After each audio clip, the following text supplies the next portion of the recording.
Anthony Fauci, on call, a doctor's journey in public service.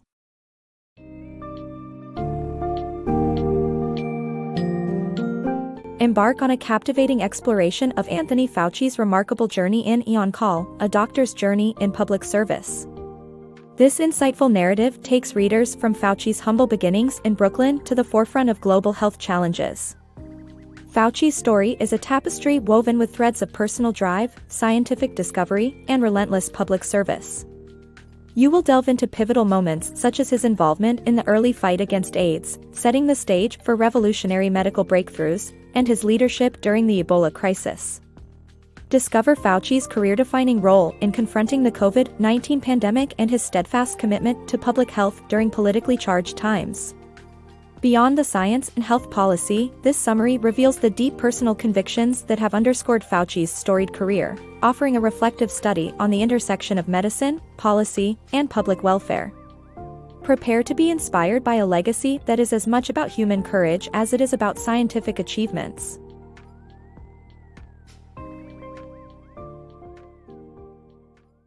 Brooklyn beginnings.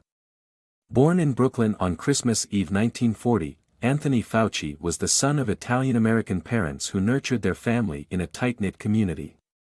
His father, a dedicated pharmacist, owned a drugstore that became a local gathering spot. Young Fauci, enchanted by the lively ambience, often lent a hand and delivered prescriptions on his bike. While he performed well academically and enjoyed playing basketball, a pivot in his aspirations led him from dreams of sports stardom to a lifelong passion for science and medicine, thanks to inspiring mentors at Regis High School. In 1958, Fauci's academic merit earned him a full scholarship to Holy Cross College, where his pre-med studies flourished. He then progressed to Cornell Medical College in 1962, where direct patient interaction awakened his zeal for clinical medicine. Infectious diseases, in particular, caught his interest as he was enthralled by the challenge of tackling deadly yet curable ailments. After completing his residency, Fauci joined the Public Health Service, which steered him to the National Institutes of Health, NIH, in 1968. There, at 27, he delved into human immunology, exploring how the body defends itself against infections and cancers, marking the start of an illustrious scientific career. Fauci's turning point.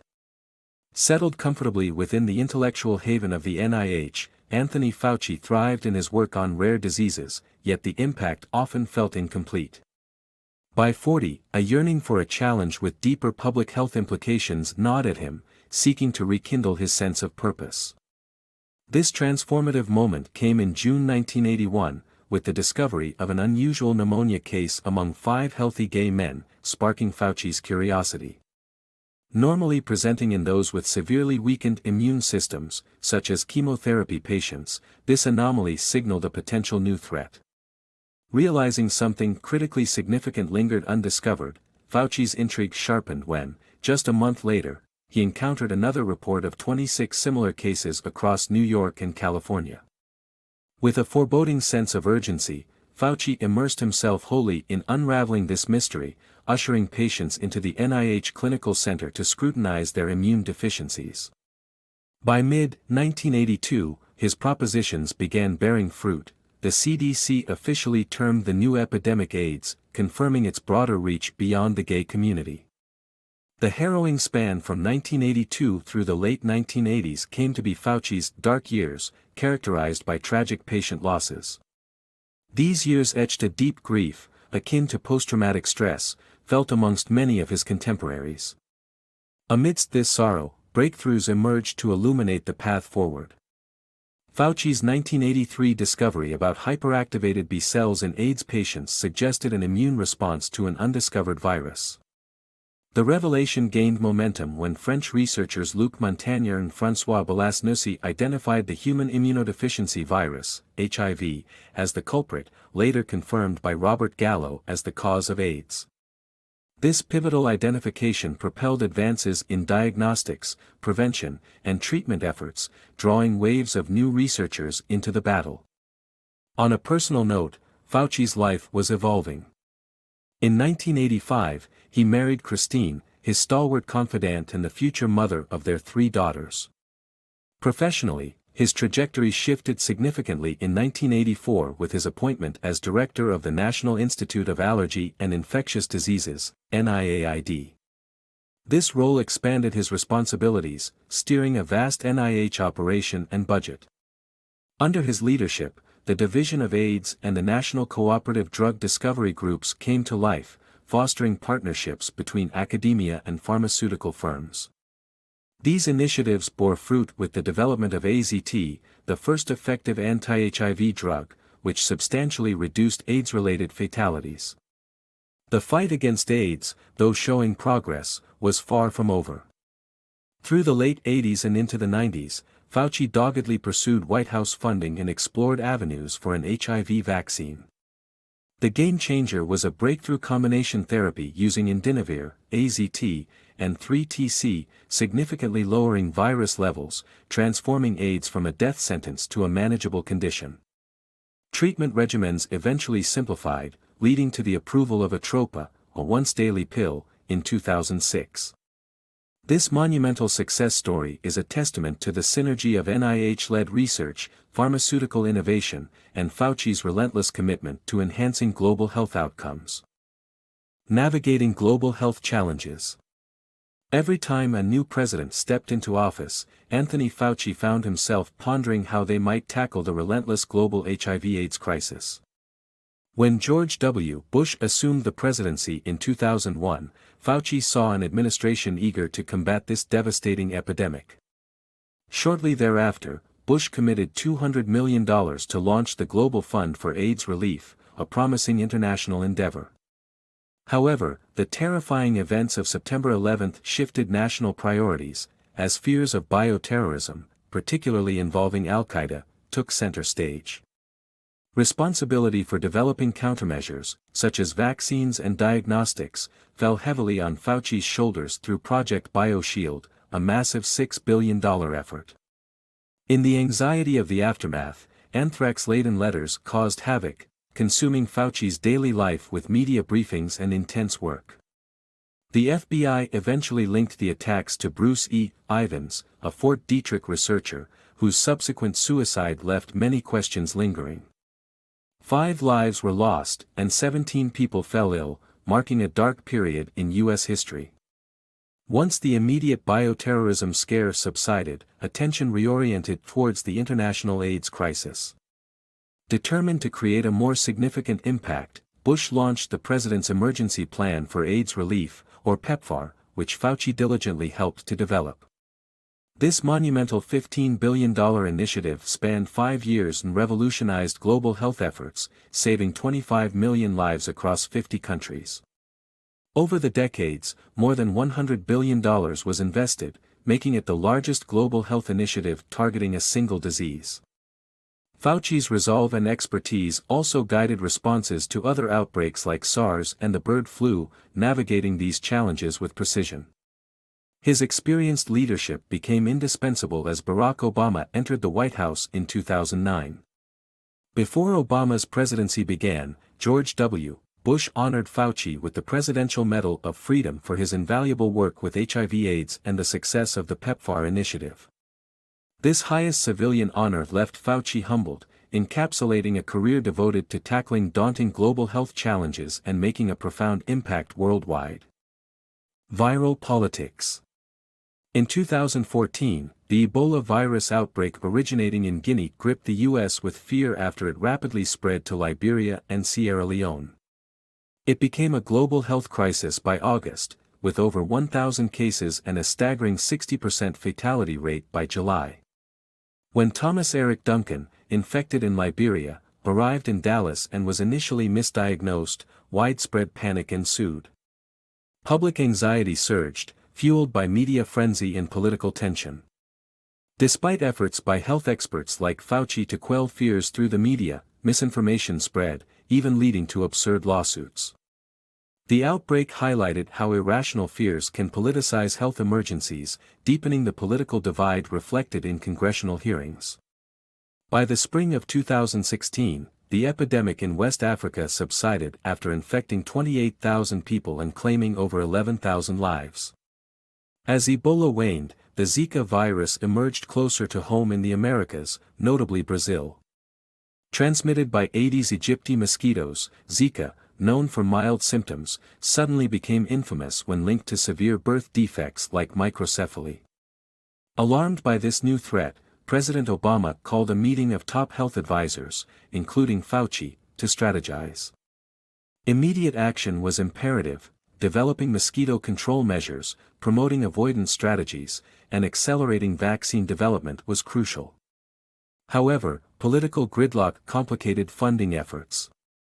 The proposed $1.9 billion for Zika prevention faced staunch opposition, entangled in demands unrelated to public health, such as defunding Planned Parenthood. The political stalemate persisted through 2016, delaying critical action against Zika. This impasse, driven by partisan agendas, underscored the crippling effect of political division on swift public health responses. These events serve as a stark reminder of how political interests can overshadow pressing health crises, demonstrating the need for unity and decisive action when faced with global health threats. Navigating crisis and conflict. In January 2020, as a mysterious illness emerged in Wuhan, China, the world swiftly had to contend with the unforeseen threat of COVID-19. By the time cases escalated globally and the virus reached the US, its uncanny ability to spread even from asymptomatic carriers was evident. Amid this chaos, Dr. Anthony Fauci, a seasoned public health expert, became a household name in the fight against the pandemic. Though Fauci did not orchestrate the US government's response, his role as an advisor and the head of NIAID thrust him into a prominent position within the White House Coronavirus Task Force. Balancing the delicate dynamics with President Trump, Fauci faced a tumultuous task. In private, their discussions were often marked by mutual respect, yet public statements frequently diverged from scientific facts, leading Fauci to consistently advocate for truth and integrity in his communications. The contentious debate over the efficacy of hydroxychloroquine exemplified this tension. While some within Trump's circle touted the drug as a miracle cure, Fauci's insistence on scientific rigor, highlighting insufficient clinical evidence and the potential dangers, underscored his commitment to public health, despite the personal cost of death threats that necessitated security measures for his family. Fauci's approach was simple yet profound. Viewing the American public as his patients, he felt an unwavering obligation to offer them the truth, with empathy and care akin to a clinical setting. His steadfast adherence to ethical principles became a beacon amidst a landscape often clouded by mixed messages and political maneuvering. Concurrently, the Trump administration's efforts in vaccine development, namely Operation Warp Speed, succeeded in fast-tracking the production and approval of Moderna and Pfizer vaccines, injecting a much-needed sense of hope amid ongoing challenges. While the president's focus on media presence and approval seemed at times to eclipse the pandemic's human toll, the accelerated vaccine rollout stands as a significant achievement during a precarious moment in history. Throughout this period, Fauci's dedication remained unyielding, charting a course marked by resilience and a steadfast dedication to the truth. Hopeful retirement. As the Biden administration began, Anthony Fauci remained active, witnessing the rollout of COVID-19 vaccines and confronting the virus's rapid adaptations. These challenges highlighted critical weaknesses in America's public health infrastructure, worsened by long-standing neglect and underfunding. Outdated systems, insufficient resources for local health professionals, and disparities in healthcare access severely impacted minority and low-income groups, leading to high mortality rates during the pandemic. The spread of misinformation and the politicization of health decisions further complicated efforts to establish cohesive, science-based policies. Reflecting on these issues, Fauci decided to retire, announcing his departure from the National Institute of Allergy and Infectious Diseases in August 2022, supported by his advisors and wife, Christine. Despite stepping down, Fauci remains optimistic, driven by the potential of younger generations to bridge societal divides. He plans to teach at Georgetown University, imparting his decades of experience and inspiring future leaders in medicine, science, and public policy. Fauci dreams of a unified and civil approach to overcoming the pressing challenges facing public health and society, hoping his continued influence will help maintain such a spirit for the future.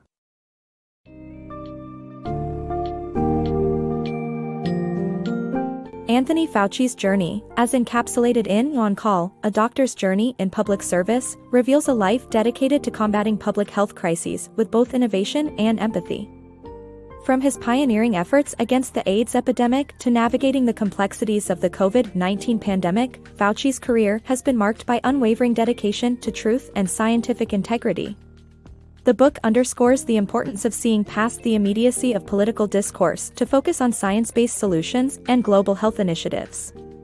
Readers are left with key takeaways about the challenges of misinformation and the need for unity in public health responses.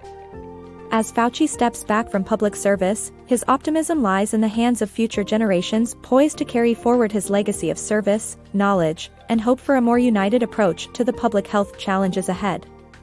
This narrative not only reflects on past achievements but also galvanizes a commitment to future societal betterment.